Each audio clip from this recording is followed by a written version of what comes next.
Welcome back to another edition of Driving Maul on Loud Radio. Good afternoon, Sean. Hi. Hi. Are you? No, I'm just pissed off reading these team sheets. Super Rugby Quandary, or should we say Super Brew Quandary, coming up this weekend. But before that, let's get into what's going on in the rest of world rugby. Where's my beer? Cheers. Yeah, cheers. Thank you. Well done. Good effort. Last night, Danny Cipriani did his best to win a Darwin Award. Tried to tackle a bus head on. While out on the lash with his mates from Sale. In Leeds? Yeah, in Leeds of all places. That's not rough. No. Only suffered concussion and a bruised ego, basically, by all accounts. The passengers in the bus were more traumatized. He tweeted about 45 minutes ago, "Ribs are a bit sore. Feel like I got hit by a bus." True story. Yeah, that's not the first or the last time, I'm sure. But I was just reading around on ESPN Scrum in there. His agent or his manager came out and said he just misjudged the speed of the bus. You should do that after like 45,000 beers. Yeah, well, they were doing some famous pub crawl in the centre of Leeds where there's that bar hopping. But I don't know if you've seen the photographs. Get onto ESPN Scrum. There's a photo someone tweeted of the bus accident without knowing who was hit by the bus. He took the entire windscreen out. Go boy. Right? And it is 8 foot off the ground. Yeah. So either he tried to jump, thought he was going to go over the top of it. Cannonball through the windscreen, man. Glass is softer than metal. Anyway, he seems to be all right. We'll see what comes out of that. And in other news, it has happened. Andy Powell, the Welsh number 8, has indeed switched codes. First high-profile name to go the other way in a long time. Very long time. I'm still very surprised at his lack of international play, because he was flipping amazing. And then, I mean, Warburton came in and a couple of other guys came in and he kind of got shifted up, but he even fell out in on club sides. He wasn't making a massive impact in club rugby. He kind of just disappeared. So, and he was a beast. Like he at one stage when he was up against you, a bit worried when he was playing against the Springboks. He's a fucking angry man. Yeah, well, he's going to be playing rugby league, and it got me thinking about the big names that have switched from union to league since the professional era started, and I can't think of many. Peter Muller. True. A couple of guys have done union league. Yes, so that doesn't really count. That's like going back to your missus. Well, you put it that way, you make a very good shot there. The only one I know of is Peter Muller, but that's well worth popping up. Put it on Twiggle and find out what the vibe is. I chucked it out there earlier, but I didn't know about this Twiggle thing, and I've just realised exactly what you're talking about. In other news, Dean Ryan will be the new Worcester Warriors coach, and it seems Gavin Henson will sign for Bath from London Welsh, who look like they're pretty much relegated. They definitely are. There's no doubt about the fact that Welsh are going down. So yeah. And then one Test All Black fly half Mike Delaney is leaving his Japanese club to join Clermont, where he's come out and played for them on an emergency basis, but doesn't actually qualify to play in the Heineken Cup due to a technicality. Yeah, it's the same thing. It's the same rules that we have in Super Rugby, where you can't sort of flood guys in. I'm very interested at that move. He is a one Test All Black. Yes, he's very handy. He played for the Chiefs, didn't he? Yeah, and the Highlanders. Oh, that's he's right. Like 30 odd. Yeah, very handy. To go to a side like Clermont, who are busy building and on the up now. I mean, Brock James is still there, doing exceptionally well, and they've got another. Is Francois Trinduc is there? Also on his way out. I thought, I don't know, maybe they're a little bit thin on fives in France. I don't know, but interesting move, and I'd like to see what happens. Time will tell. On to the Aviva Premiership, and the semi-finalists are pretty much decided with the break in play this week for the Heineken Cup semis. Yeah. But we do know that the semi-finals will be between Saracens, Leicester, Harlequins and Northampton, and then it's just down to who plays whom based on next week's games, which we'll discuss in detail then. But some interesting results that happened this week, because Exeter Chiefs beat Wasps on Friday. Not much to talk about there. Sunday. Bath got up over Leicester, 7 minutes to go. Flo Low with a 30-metre dash down the right wing, and then a Brian Abana-esque dive into the corner. Phenomenal try, and to take one over Leicester is huge. Obviously, Tigers are second on the log at the moment, but also what that does for Bath is kind of puts them in with a little bit of a shot to make the Heineken Cup next year. Yes. And that's really the only thing they've got to play for. Indeed. Gloucester got up over Sarries. As we said, potentially Sarries were resting a lot of players ahead of the Heineken Cup semi-final this weekend. Yeah, still a solid side that went out, and Gloucester, having got absolutely destroyed the week before, definitely needed to kind of put their hands up and get their fans to restore. Johnny May with a double. Big talk on Twitter today around a lot of ex-players who think that he is a definite outside bet for the Lions tour. I've been saying so for 2 months. I've been saying, I've been asking, I've been chatting to a lot of the guys up in the Northern Hemisphere about it, and they keep saying, listen, he's not, he's not capped yet, he's not this. I'm telling you, he's out and out pace, he's on the scoreboard every week, he's got takes a beeline for the line, he's a real typical winger. Big kid, lots of gas. I'm telling you now, and he should go.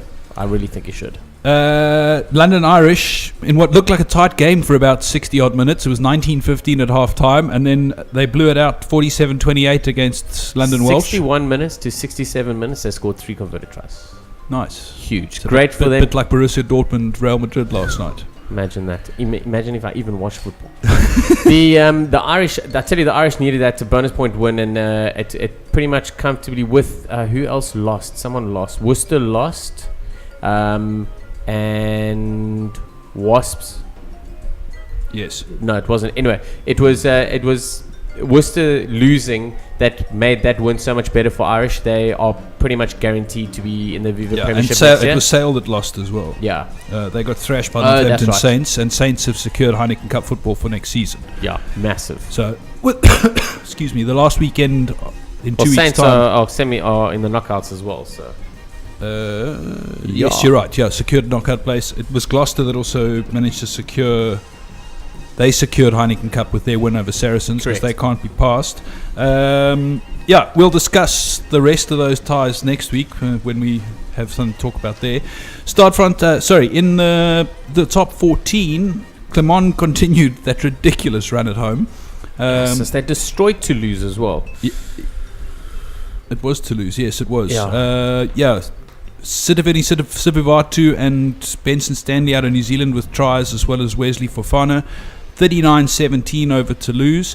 Toulouse haven't been exceptionally strong this year. I know they're sitting third in the top 14, but Luke McAllister and a couple of guys we've been watching, they were topping the log a couple of years ago, but they've really been sort of on the way down, it seems, very slowly, but they're not the force they used to be. But the upset of the weekend, and again, Toulon may well have been resting a lot of players, was Grenoble getting up over Toulon 25-24. And then there was another one, that's right, Ayen, who pretty much have been relegated, getting a win over Perpignan. I was watching some highlights of that today. They really did throw the leather around for 80 minutes, basically, with a try disallowed for a knock-on for arguably one of the greatest dives I've ever seen for a try. He tried to place it instead of just landing, and as he placed it in the dive, he knocked it on, according to the TMO. Those are big results. Toulon going down. Both the Heineken Cup semi-finalists took a knock this weekend, and they will gladly take it. They're all both secured in their own domestic leagues to play in the semis. It's just a case of them winning and maintaining that it's a home semi-final. Interesting. We've still got a lot to talk about in terms of top 14 and Viva Prem next week. We do indeed. Relegated out of the top 14 though are Ayen and Montemarsan. They're pretty much done. Montemarsan haven't picked up. No, they have. They've got 2 wins all season. 2 wins out of 25 games is very average to shit. Yeah, with a minus 384 points differential. Some people would have called them the Kings, but you can't do that anymore. Although the Kings did abdicate this weekend. We'll discuss what happens there, but pretty much Clermont and Toulon are guaranteed home semis. Toulouse and Castres and Racing and Montpellier are fighting it out for the semi-final spots in the final round, which does keep it interesting. Heineken Cup, I suppose we could get into this, or as it's called in France, the Hook Cup.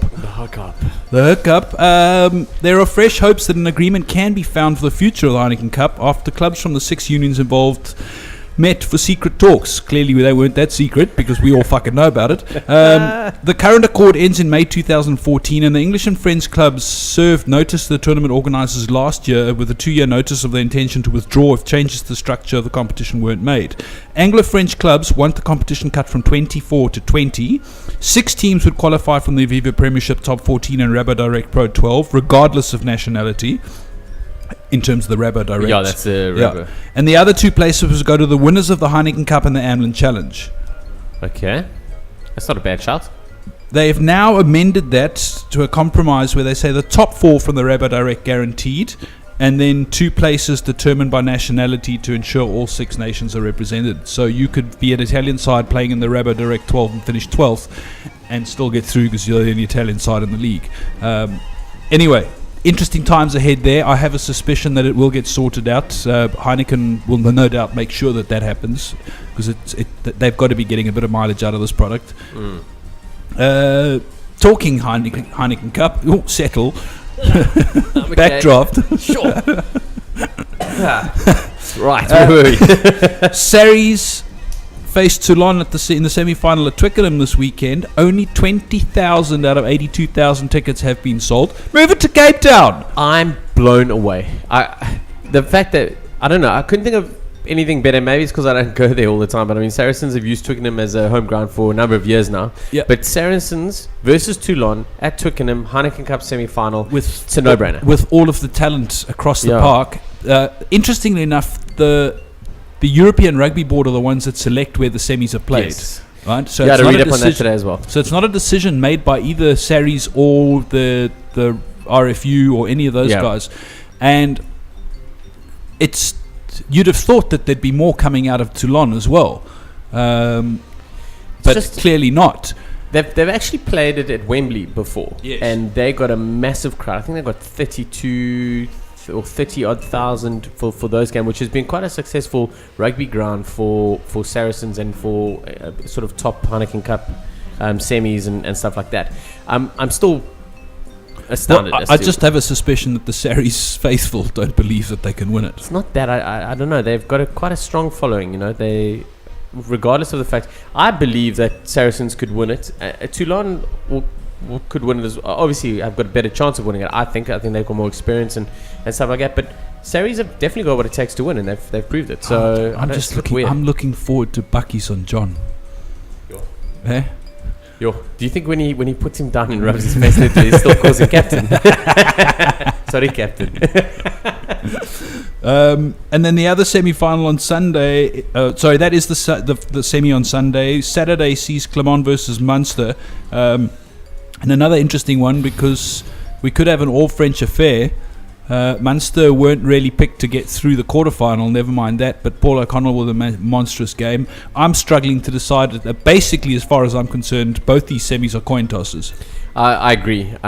It is Clermont also not playing at Stade Marcel Michelin, not their real sort of home ground. They're playing, I think it's a 40-minute drive or an hour drive away. So they're not exactly at home. It's going to be huge. I think Munster are going to be well up for it. They knew the kind of shit they were in the quarters and how it went and what they had to do to win. Playing against a side that undoubtedly is probably one of the best French sides to have played with such a sort of home dominance. I think you should just change that to sides out of France. Oh no, sorry, Toulon are the side out of France. There we Clermont are actually more French than they are anything else. But I agree. I think a coin toss. I haven't put my Super Brew in for these games yet. I'm still deciding. Well, I'll help you. Yeah. Clermont Toulon. No. I'll put that down later. We're going to have a little bit of a break. When we come back, we're going to carry on with international news, Junior World Cup news, Vodacom Cup, and on to Super Rugby. First, a little bit of Mike and the Mechanics.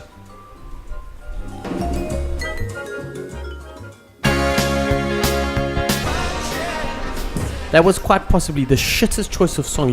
You asked me for songs, I was like Blur, Oasis, and you come up with that cuck. Well, that was just dedicated to Luis Suarez. He's a cock. No, he is an absolute cock. Right, forget it. I don't want to talk about that shit. Where were we? International. Warren Gatland has said that he will keep his squad secret until it's announced. Reckons the players will find out when the rest of the world does.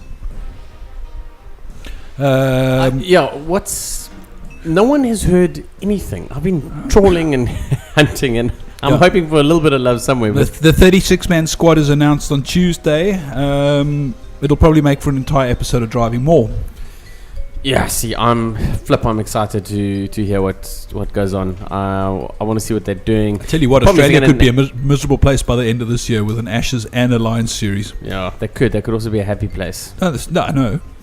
The Aussies, they don't lie down and take it. They don't. But Coops, I still think Cooper might get a shout out, sort of shoe into the Wallaby side. I still think if he carries on playing like this, you can't ignore him. And as we mentioned before, the Genia Cooper combo is quite key. So yeah. Anyway. Neil Jenkins, the man who kicked the Lions to victory over the Box in this country in '97, still hurts. Has joined the coaching staff of the Lions as the kicking guru, which is the role he performed in their last Lions tour in this country in 2007. Yep. Other news, Saru came out and basically said they can't fucking compete with Europe and the yen. Go. To make our job easier, we don't have to contract you. We'll try and pick players from here first, but the door is open for everybody else. Watch the mass exodus. Anyway, they have contracted 15 players to the Box, with 5 more positions still open, one of them probably being kept for Skalkberger, because it would be silly to tie him into a contract until you're 100% convinced he's ever going to play rugby again. But it would be silly not to give him one if he does recover and play the rest of the season. There's a lot of other guys putting their hand up that, to be honest, sides aren't, the Stormers haven't really missed Skalk that much. No, absolutely. And I have a feeling that the Springboks aren't either. I have a feeling that the 5. There's a lot of players that are floating in and around the squad now that he's announced that they'll make a decision after the series, the June tests against the Samoa, Scotland and Italy. Anyway, the 15 that have been contracted are man of the match Alberts, Marcel Coetzee, Joan de Jong, Jean de Villiers, Bismarck du Plessis, Yanni du Plessis, Eben Extra Beast, Francois Hoogaard, Pat Lambie, Beast and Tarawera. Piss. Fuck me. Frans Steyn, Adrian Strauss, Flip van der Merwe, yellow card, Dwayne Vermeulen. Naturally, nothing for Andries Becker, Jean-Andre Kruger, Mornay Steyn, Brian Abana, JP Peterson, Zane Kirshner, who have all announced this year that they are going to play overseas and earn yen, pond, and euros. The size of that contract that Kirshner picked up from Leinster. Did you see the size of the contract that JP Peterson picked up in Japan? No. They called it a monster. Now, anytime how they can be comparing him to Godzilla is beyond me, but. No, I don't get it. I can't fathom how anybody would want Sideshow Bob and then pay him that many fucking euros. They're paying him a fortune, which means they definitely intend on playing him a hell of a lot. And he's basically taken Isan and Nathiwa's place, and Rob Kearney. Yeah. So, where's Sideshow? Is he going to be playing off the bench behind Kearney? Kearney's still got another 2 good seasons in him. He's solid as. I'd pick him in the Box ahead of Kirshner. I'd pick me. I'd pick me too. I just want to play for the Springboks. This is true. You got me. Okay, you got me. Right, where were we? On to the sevens. We'll discuss it in depth next week, but just news that came out of the Blitzbokker camps is that Branko and Cecil are not going to the UK. It's going to be tough for them to go back-to-back after Tokyo without their 2 main playmakers. It's been difficult just having one there all season. Correct, and it's massive, and that's going to leave it pretty much up to possibly Paul Delport. I don't know who... He's out for the season, isn't he? Oh, shit. Did I miss that? Yeah, I'm pretty sure he was out for the season a couple of weeks ago. So I stand corrected. Who exactly do we have to sort of run the show? I will tell you now because I didn't... And they're also going to be missing 3 who are off to the Junior World Cup. Yeah, that too. Which is... They miss the next... tournament because of that, eh? Yes. Well, no. In fact, 2 of them are actually in here, so maybe they don't. Maybe they don't miss Scotland. They might miss England. Yeah. It's Frankie Horn, Chris Dry, Philip Snyman, Jumbo Lengo, Cornel Hendricks, Peter Engelbrecht, Stephen Dippenaar, Justin Geduld, Sia Bellows, and Natler. Stephen Hunt, Paul Delport is there. WJ Stradum is the new rising star and believed to be the sensation in terms of the playmaker. Lots of talk about about what he could possibly be doing in place of Branko and South Africa. Cecil. So basically, out of that squad, the two guys that we're going to have as our playmakers are going to be Stevie Hunt and Paul Jordan. Delport. Paul Delport. Yeah, Paul Jordan's out for the season. I know, sorry. Completely. I don't know what happened. I have no idea. No recollection, just shush. So I don't know, it's tough. It's tough for them, and I know Delport's been there for a long time and he can do a hell of a lot, but it's the backup that we will probably struggle at. On to the Junior World Cup. We are the defending champions. Arguably some of my fondest memories of watching rugby live last season was going out to Stellenbosch and at Newlands and going to the final and just... I watched the SA England game at the Cape Town Stadium. It was absolutely sensational. Oh, did you? I missed that. It was unbelievable. I went out to Dining Craven for a few and then went to Newlands for a couple as well. Yeah. But they've announced their squad to defend the title. It's dominated by Blue Bulls. Includes 3 Blitzbokke. Great to see Brendan Venter as the assistant coach. Ruan Steenkamp, the Blue Bulls flanker, has been named the captain. He captained SA Schools in 2011. The squad... Oh, let's just run through it because we have time. Arguably the greatest name in South African rugby, Andrew Beerwinkel. And he's a prop. Absolute winner. Mane Kutsia from KZN. He's a Bulls prop. KZN prop for Mane Kutsia. Aidan Davies from the EP Kings, number 8. Luan de Bruin, Free State prop. Jacques Duplessis, Bulls lock. Robert de Preer, son of the Robert de Preer, KZN fly half. Ocket de Toy, Free State hooker. Justin Geduld, as we said, contracted sevens player who will be playing centre. Erne Herbst, Bulls lock. Janus Kirsten, Bulls lock. Cheslin Colby, Western Province fullback, who had an outstanding game in the Vodacom Cup last week. He played at centre as well. Yeah. Sylvan Mahotsu, Leopards fullback. Devon Martinez, Lions prop. Luther Orby, Leopards wing. Sergio Peterson, EP Kings. So they lose their best player for... a month. Can't be happy. Andre Pollard, Bulls fly half. Siobela Sinatla, again contracted sevens player wing. Jan Safontaine, 2012 player of the year. Bulls will be missing him, and which is a pity because I was just starting to enjoy him and JJ Engelbrecht as a combination. They're doing flipping well. They play some tidy little rugby, the two of them, on counter attack. Steve Satoli, the UCT and Western Province prop. Quagga Smith, Rulof Smith, Ruan Steenkamp, the captain, flanker from the Bulls. Dries Swanepoel, Bulls centre. Stefan Ungra, the KZN scrum half, who I've seen a bit of at some point in the last year. Might have even been on the bench at some stage. Anyway, I know that I've seen him. Hanko van der Merwe, another KZN scrum half. Dennis Visser, Bulls lock. Michael Willemse, one of the most impressive players for UCT in the Varsity Cup, watching them live when we were doing commentary of Balls on Blokes on the Couch. Cannot believe that he is under 20. Crazy, huh? Earmark him, big future in my view. And then Percy Williams, the Lions scrum half. That's a solid side and lots of experience, sevens experience, Vodacom Cup experience, Super Rugby experience, Varsity Cup experience, and Junior Bok experience. I was going to say, and last year, there's a lot of guys that played last year. I'm interested to see what happens in terms of what happens with 10, 12, and 13. I'm sure that Pollard will stay at 10, even though he's been playing 12 for Tukkies. But Jan Safontaine, I don't know. Interesting. Ooh. That is an outstanding backline when you start to throw it together. Yeah. Ches and Colby can play outside centre as well, but he's definitely better at fullback. He's a fullback. Sergio Peterson on the wing. Yeah. We got 2 solid scrummies. Justin Geduld. It's going to be good fun. Yes, looking forward to that. Where are they playing? Argentina, are they? Oh, late night rugby. I'm guessing. I really am guessing. I don't know. Google it. Why on earth do we not have this written down yet? I don't know. I'm going to find it quickly. It's in here. I know it's in here. Rugby home.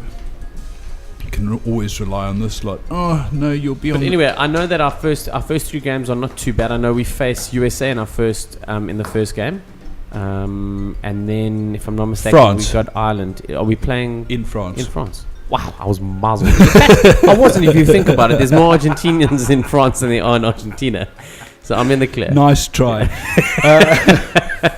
Before we go to another break, Vodacom Cup. I know we don't normally talk about this. I pissed myself. And I can't believe we're talking about it 2 weeks in a row. But there's good reason. Yeah, no, these poor Asupol and Popo Blue Bulls.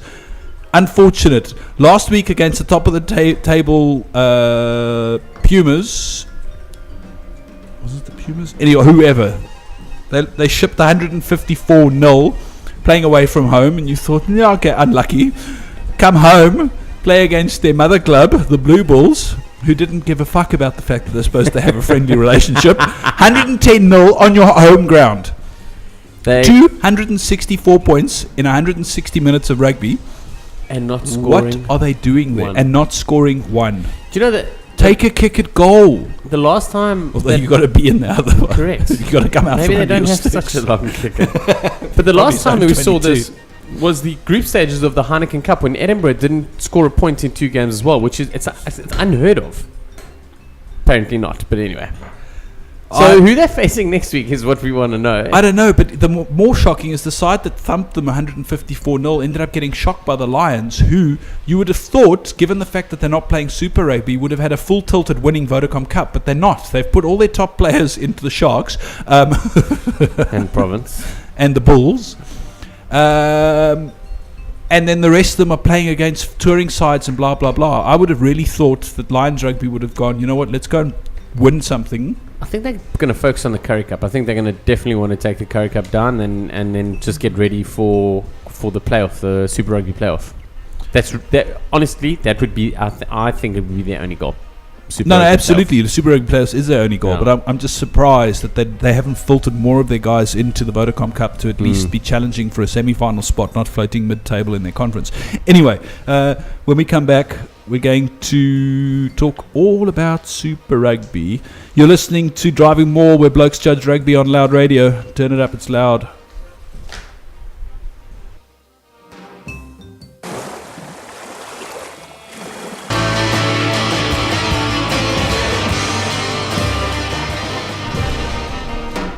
Realised just in time that was like a 7.5 minute song. Who writes cuck like that?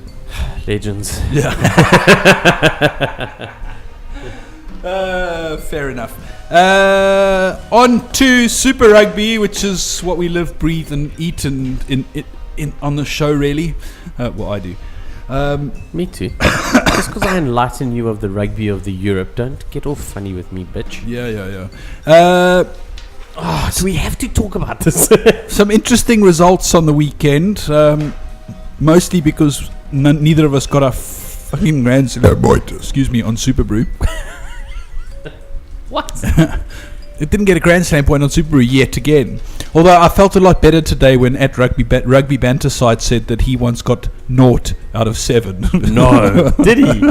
That's freaking impressive. I didn't know that was possible. Nor did I. Even when you don't post them, you'll get like a default point. Yeah.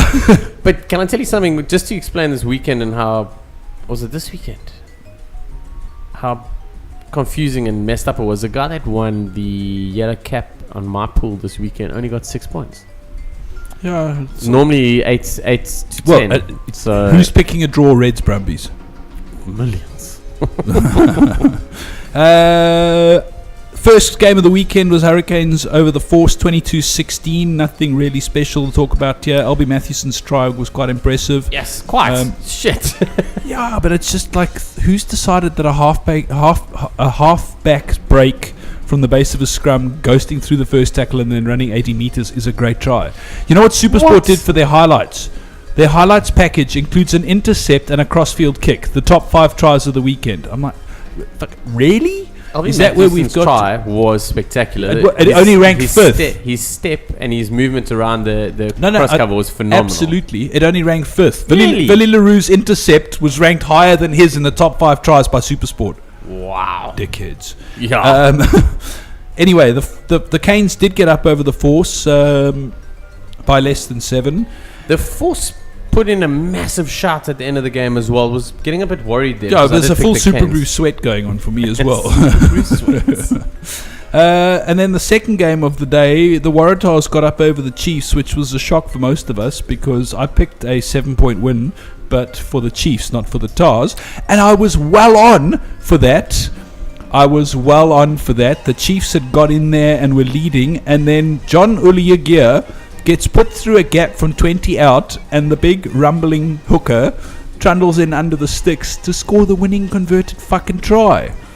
I tell you one thing. After this game, I was 2 from 2, just so you know, because I thought the Waratahs. We discussed it last week. They were coming off a bye, and I just thought to myself, they should be able to pull it together. But there's one thing that we need to talk about, and that's Israel Folau. When he made his move from league to union last year, there was massive. From ARL to union after starting from in league via ARL. Was big talk about it and what sort of a marketable person he is and all that sort of stuff, and that's where all the money and everything went. Now most of the guys, no guys really come into union from league and make a massive impact. The only person I can really think of is Sonny Bill Williams. The guys Andrew Walker, not a massive impact first year up. I'm trying to think now. Walker could be, but it might have been the second year. And then Falau's taken a while to get into Matt Rogers. Yeah, also he was in there for a little bit. I know all the guys who did it. I'm just saying Falau's taken a while to get going. This weekend it was almost like it all just clicked into place, because playing at fullback he got absolutely everything perfect. His defense was fantastic.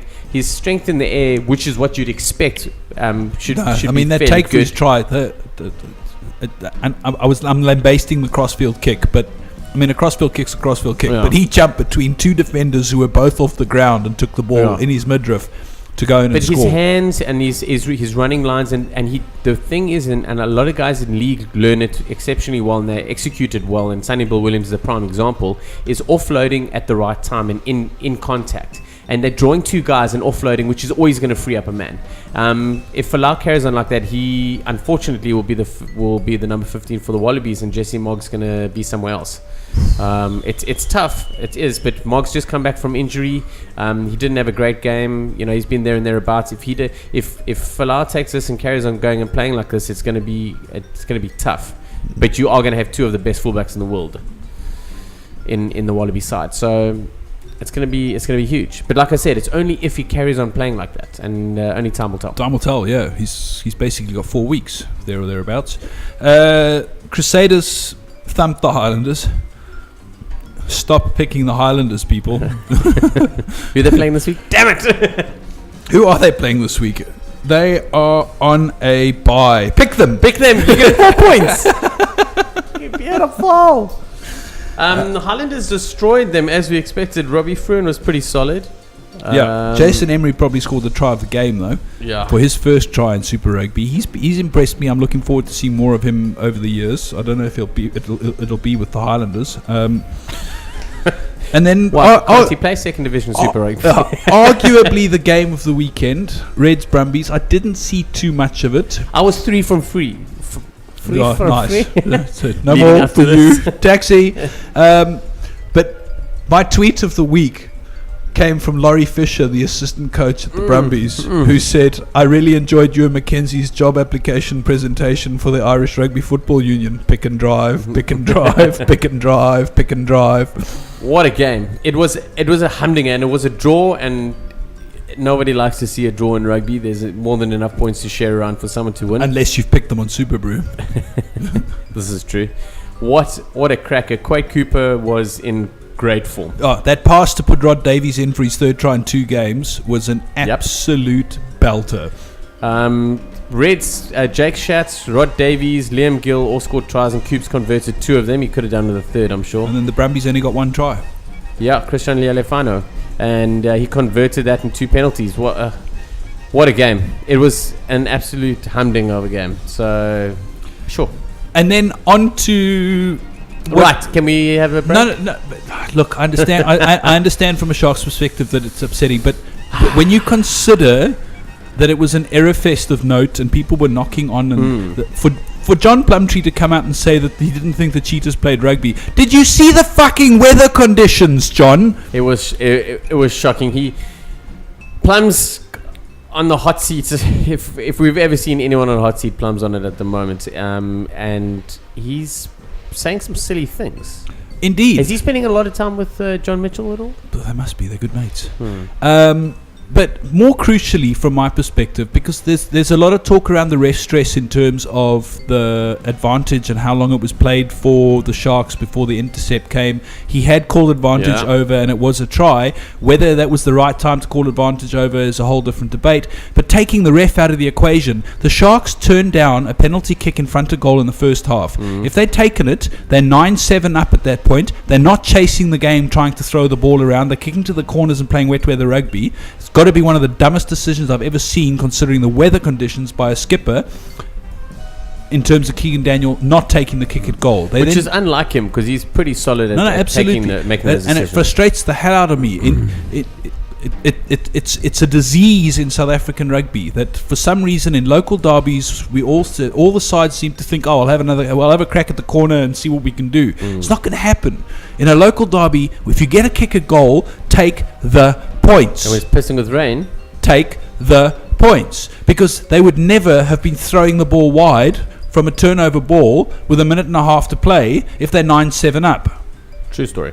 Either way, the Cheetahs managed to get their first win over the Sharks in 12 years, or 7 years, which was what they did to the Stormers earlier in the season as well, and were briefly atop the Super Rugby pool conference for South Africa until the Kings abdicated in PE. Yeah. It sucks for them not to get points on the board. I think that's... Sure. We all probably knew it was going to happen. Simple fact is they'd had a hard tour.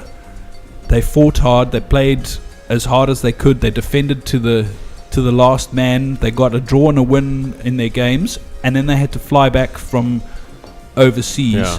The chances of them getting up over the Bulls were minimal. I can't believe I fucking picked them. Yeah, you did that. I think it's tough, and we mustn't forget, no matter what has happened. And I read a great article on Rugby Banter he put up about the Kings, and mustn't forget that they still have been bottom of the South African conference the whole way through. They haven't been getting a chancing that we expected the whole time, and they've got 2 wins and they've got a draw, and it's been fantastic. They are, however, going to be playing against South African sides, and this is my take on it, is that they're playing against players that they have either competed against and lost out in terms of first team placements before, school-wise and stuff like that, or been playing underneath them, not good enough, and they're also playing against guys that they look up to. So when the Bulls announced their squad, their team on Tuesday, I thought it was one of the best moves they could have done, because the guys are like, shit, I'm facing so-and-so this weekend, I'm up against PSPS, I'm up against this and that, and it was it was a good move from them. I'm just a bit worried, and this weekend's going to be a big one when they face the Cheetahs, and it's away from home, and it's going to be hostile, and they're going to get pumped. The Cheetahs are on another level at the moment. It's going to be interesting, but I still wish them all the best. No, absolutely. The one thing for the less we see of Luke Watson, the better. Yeah, well, I mean, I was going to get that's exactly where I was going, because he did the most impressive Dion Stegman impression I've ever seen on Saturday. Yeah. He was nowhere. Never saw him fucking at all. Maybe they brought him back too soon. Maybe he's not fit enough to play. Clearly, because he's on the bench this week. Yeah. As a prop. Yeah, settle. Okay. What it does mean after 10 rounds and 9-7, 8-9, 8-9, 8-8, 8-7 games by the sides. Yeah, no, exactly. the fucking log is all over the place. Is the Brumbies do sit top on the back of 2 draws, 6 wins and a loss, and only the 1 loss, folks. That's the most crucial part. Everybody else has lost at least, in fact, only one side has lost 2 and the rest have lost 3 or more. Brumbies sit top. Blues are second on 31 points. But crucially, the Reds in 4th have actually got more points than the 2nd place and 3rd place, Blues and Bulls.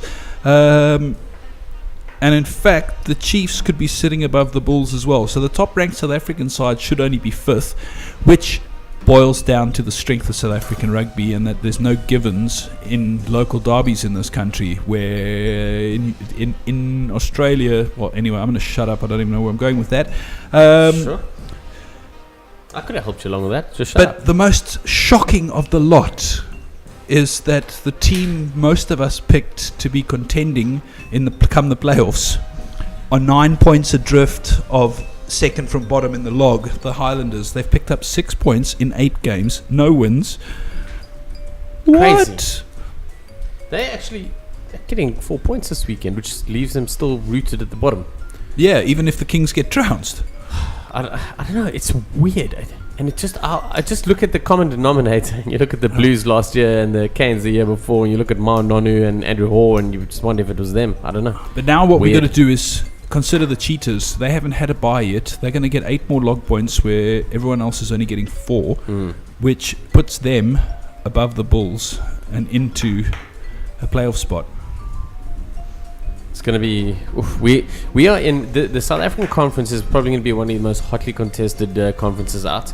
And if you think about it a couple of months ago, we're looking at it, we're thinking, right, Stormers, Cheetahs bottom Sharks, of the log in the Curry Cup, can't go anywhere. Stormers, Sharks, and possibly and the Bulls will be in the mix. That's how it's going to be. Now you're looking at the Cheetahs and the Bulls, and the Stormers are even less of a nowhere than the Sharks are currently. And the Sharks are trying to take as many Lions players out as they can before they play them in the playoff. Okay. On to this weekend's fixtures. Right, so we're going to do some Super Review picks. We are indeed. It's Hurricanes, Stormers, Reds, Blues, Chiefs, Sharks, Brumbies, Force, Bulls, Waratahs, Cheetahs, Kings, Crusaders, Rebels on Sunday morning at 6 o'clock. Who does that? I love those Sunday morning games. Just a bit of news out of Super Rugby. Julian Severe has withdrawn himself from the Hurricanes squad to face the Stormers after facing charges of common assault stemming from a domestic incident with his missus. Scott Sear returns for the Brumbies. Bell Alexander moves to tight head, and Dan Palmer drops out of the match day 22. Drew Mitchell looks like he's out for a month with a hamstring injury, which could put in jeopardy a place in the British and Irish Lions Wallaby squad. Tatafa Polona now picks up his 100th game this weekend when he plays the Bulls. George Mahal has been dropped by the Blues. Paul Jordan, knee injury Monday in training, is out for the season. I'm gutted, eh? Dan Carter expected back for the Crusaders this weekend. Ian Pryor from the Brumbies has signed with the Western Force, so it's basically a halfback shuffle going on in New Zealand. In Australia, they're all just moving around. Big drama around Digby Ioane, pushing for extra money, being told to shove it by the Queensland Rugby Union. Now that seems that he may have been shopping around for contracts with the Brisbane Broncos, which would be in breach of his contract, and there's shit coming there. Yeah, there's a hell of a lot of... Talking about shit coming... That's going to get a lot worse before it gets better for anyone, I think. Talk about shit coming. Robert Irbison has been threatened by Montpellier with a 4 million rand lawsuit if he doesn't turn up for pre-season, given that they think they've got a pre-contract agreement with him, but the Cheetahs refuse to let him go from his contract, so the contract falls away because you can't force him to drop a contract if they're not going to let it go. But shit's hitting the fan. Yeah, but I didn't even see that on Robbie. I was when I heard that whole thing broke and then he said no, he's not signing. I was very interested in that because, like, you generally don't. That doesn't come out unless there's pre-contract agreement, 400,000 euros. If he doesn't fulfill his obligation. Sheesh. Okay, so let's get on to picking. Yeah, whatever. Okay, right. Can I have that last beer, please, Doctor? You knock yourself out. Thank you. You fire away on the Hurricanes. Stormers. Right, so we're going to start up with the first game of the week, Canes versus the Stormers. Basically... It's gonna be tough. Yeah, you seem to think the Stormers will go. I think it's probably gonna be shifted more towards the home ground, the home team. But Hurricanes, I'll run through the back lines. It's Andre Taylor, Liao. Oh, jeez. Alapati Liao, who probably scored one of the tries of the weekend before. Alapati Liao on the wing, Matt Proctor on the other wing, and the centres are Conrad Smith and Tim Bateman, with TJ Perinara and Bowden Barrett at the halfbacks. That's Bowden Barrett back to fly half for 2 games at fullback, which is definitely where the he answer. belongs. Yeah. Playing up against Stormers backline, which Joe Peterson, you've got Hugh Aplon and Brian Abana, who's back on the wings, De Villiers and De Jong at centres, and Dewald Duvenaga and Gary van Aswerken as the halfback pairing. Pretty solid if you look at those head-to-head. Stormers, 2 halfbacks on the bench, because Schroeder and Duvenaga can cover fly half. Gary van Aswerken is injury prone. That's the only concern for me. But when you look at that back line, Joe Peterson, Gio Aplon, John de Jong, John de Villiers, Brian Abana, if van Aswerken can get them going, and they can play, because they do need to come out of the blocks and put up a big score by the 60th minute, because we know South African sides run out of steam when they travel across the ditch. However, the Stormers are 8 from 12 down under in Super Rugby in the last 3 years. That's right, and I'm just a bit worried about Gary van Asverken's attacking mindset, because if you look at the way they played against the Sharks, and it wasn't a great day, and it was an SA derby, yes, but he was more concentrated on kicking it into and sort of playing a sort of Sharks style game of sorting it out. The Hurricanes are going to swing it. There's no doubt about it. He's up against Bowden Barrett, who's going to be struggled relishing. Against the Force last week. Bowden Barrett's looking forward to being back at 10, believe me. And I don't know. One thing's good to see is Skaran Tabeni's back on the bench and back for and Ronald Elstad also back. Elstad, Groomy back on the bench, Louis Schroeder on the bench, and Damien de Allender. So Stormers by 4.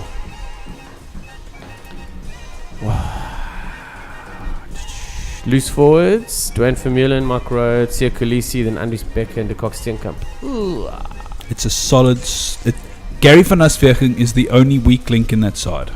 And I don't mean that to be detractory about Gary's skills, but if you look at them, they've all played top-level Super Rugby for a number of years. They all have the experience, the skills, the abilities. He's the only one. He's the only concern for me, and if they look after him, if Jean de Villiers looks after him... Oh, Sharky has written down Hurricanes by 5. He's yet to actually say it out loud. Canes by 5. I just think the home ground and them struggling last week with a couple of movements, the Storm was travelling and coming off a loss and a week to think about it. I'm just a little bit worried. Reds Blues. It's a bit of a colour clash, and this one is nigh on impossible to pick in my view. As good as the Reds have been playing in terms of form, they went into New Zealand, they beat the Chiefs quite comfortably, they came back from behind to score 3 tries to 1 against the Brumbies to end up drawing. The Blues have been playing some spectacular rugby and then some woeful stuff at the best of times. So what they're going to bring this weekend? Answer me that and I'll give you a call. No, that's the problem. It's like which Blues team turns up, because you know what Reds team's turning up. It's just which Blues teams turns up. Reds by 12. I've got Reds by 4. Chiefs Sharks. Now this one I would have gone. Now you know what, Chiefs. They've both lost 2 in a row. The Sharks seem to be all over the place in terms of what's going on in their team. Kankowski being left behind and says that there's issues with the coach and blah blah blah blah blah blah. Damn blah, right blah. There is. Then they fly to New Zealand, where the last time they played the Chiefs was in the Super Rugby final, and they got absolutely arse raped. Mm-hmm. And then they were still good enough to beat you to be there, so you shut your mouth, okay? Then they make 11, 14, 18 changes, whatever the number is, to their match day squad ahead of the game, and you think, oh, Chiefs, comfortably. And then the Chiefs come out and make 9 changes. Well, I'm going to go through the Sharks side just so we can sort of digest the changes they've made. They got Rian Fullion at fullback, and the wings are Odwin Ngani and Pitt Lindecker. Who? Yes, that guy. The centres are Meyer Bosman and Francis Steyn. So the human turnstile and the pie eater. Meyer Bosman has not had a shit yet, so you shut up again, okay? Then at 9 I got Sean McLeod and Pat Lambie, which is I'm not a big fan of McLeod. I'm a bit worried with the guys at bench, but anyway, we'll get onto that now. Then at fullback we got at 8th man we got Mthembu, Jean Daisel, captaining Derek Minnie, emergency fly down from Joburg onto a plane to New Zealand. Then the locks, we got Peter Steph Toy and Anton Bressler, been pretty solid this season. And the front row, Yanni Duplessis, Craig Bird and Vian Herbst. On the bench, Kyle Cooper, unlucky to be dropped, I feel. Donnie Minnie, who? I don't know. I don't know. Franco van der Merwe, Keegan Daniel, Marcel Coetzee, Kobus Reinach and Sitoli. It's odd to me. There's a couple, Keegan Daniel, Marcel Coetzee and Kobus Reinach to be dropped, and we spoke about it off air, and I agree with what you said. So before the show, I said to you that it kind of makes sense to me, given that you know South African sides run out of steam 60 minutes into their first game, and chances are that they're going to lose it anyway. So a win is a big victory if they do get a win in their first game down under. So Put your 3 key players for the rest of the tour on the bench and make sure they don't pick up any injuries in the first 60 minutes. And you've got them fresh to have a tilt if you've managed to eke out a lead or are within touching distance in the last 20. And the Sharks, if that wasn't enough with all the shit that's going on, they're playing against the Chiefs side that's pretty solid. But they made 9 changes, and then you go through it and you're like, Anscombe, Masaga, Nanai Williams, Kahui, Tikaratuma, Cruden, Pulu, Croswell, Latimer, Messam, Ritalik, Clark, Kainga, Schwalger, Smith. Where did they change anything? Exactly. It doesn't look like they've made any massive changes. But the big thing for me is the 9, 10, 12, 13. We've got Augustine Pulu, we've got Aaron Cruden. Then you go straight back to Richard Kahui. He's just come back from injury. And Tim Nanai Williams at outside centre. They finally moved him back after injury to where he was dominating in the beginning of the season. And he's going to be outside Kahui, which he's just come back from an injury. However, that's I'm a being solid swayed. side. Because I'm still undecided. I've been struggling to pick this one given the number of changes. Oh, Sharkies. I've gone Chiefs by 10. It's a South African team, backs to the wall, issues in the camp. Everything is just pointing to, oh my God, they beat the Chiefs. But I can't do it. No, I'm so far behind in my pool, I can't even possibly risk betting on an outside bet. Struggling. Chiefs by 15. And the next game, Brumbies Force. What a surprise. The Force haven't announced their side. Doesn't matter. Brumbies by 12. Oh, Brumbies. Going away. Jesse Margaret, fullback, Henry Spate and Joseph Tamani on the wings. And then at centres, we've got Christian Lealefano and Kuridrani. Nick White and Matt Tumur. That's a fullback. Lucy's Ben Moen is captaining. George Smith and Fatu Ali. Photo finish at 6. At 6. Very interesting. And Moen moved from 6 to 8. And then the locks are Sam Carter and Peter Kimlin. And up front we've got Ben Alexander, Stephen Moore and Scott Seo. Scott Seo, looking forward to the rest of that kid's career. For a young prop, he's impressed. Their bench is looking pretty decent. They've got Pat McCabe, Robbie Coleman, Colby Fainga. Brumbies by 18. So Sharky's gone 18, I've gone 12. Might be a bit much. What did you say on Chiefs? 10. Yeah. Bulls Tars. You take us through this one. Look, the Bulls aren't. There's not much change there. Jan Saffenton and JJ Engelbrecht have impressed. Bjorn Basson comes back into the side. Other than that, it's pretty much as you were last week. The Waratahs have made one change. Ben Robinson, Pelodinau, Kepu, Tamani, Kane Douglas, Dave Dennis, Michael Hooper, Palu making up the front row, the pack. Brendan McKibben, Bernard Foley, Tom Kingston gets back in the side. Rob Horde, Adam Ashley Cooper, Cam Crawford, debut try last week. Big fella. Yeah. Israel Folau. The Waratahs have a bit of a hoodoo at Loftus. The Bulls are on a bit of a run. I can't see the Bulls losing, and I can't see the Tars getting within 20 of them. Waratahs by 9. Woo!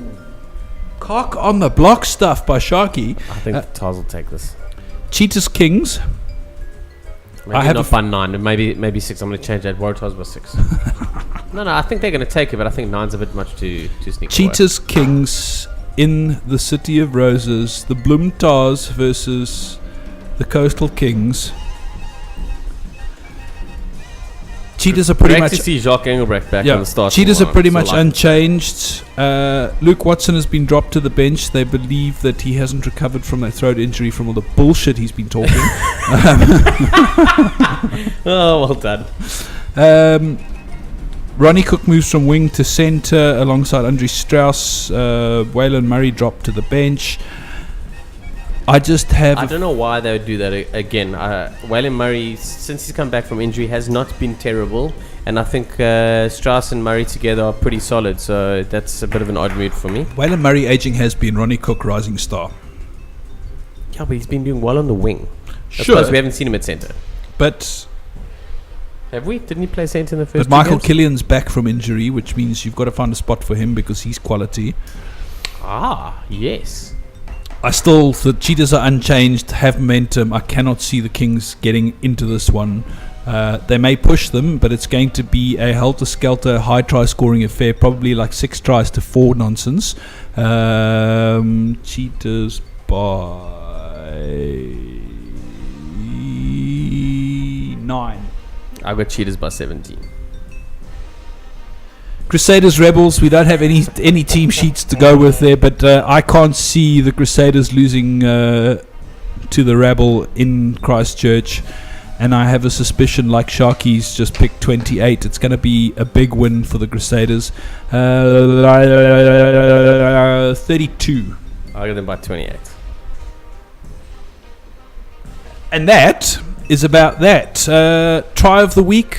I'm still going to go with Jano Vermaak's effort on the back of a great team move by the Bulls, with Safontaine, Mapoe involved, Engelbrecht pop-ups off the ground, and then Vermaak running in and getting tackled 3 meters short and sliding over the line.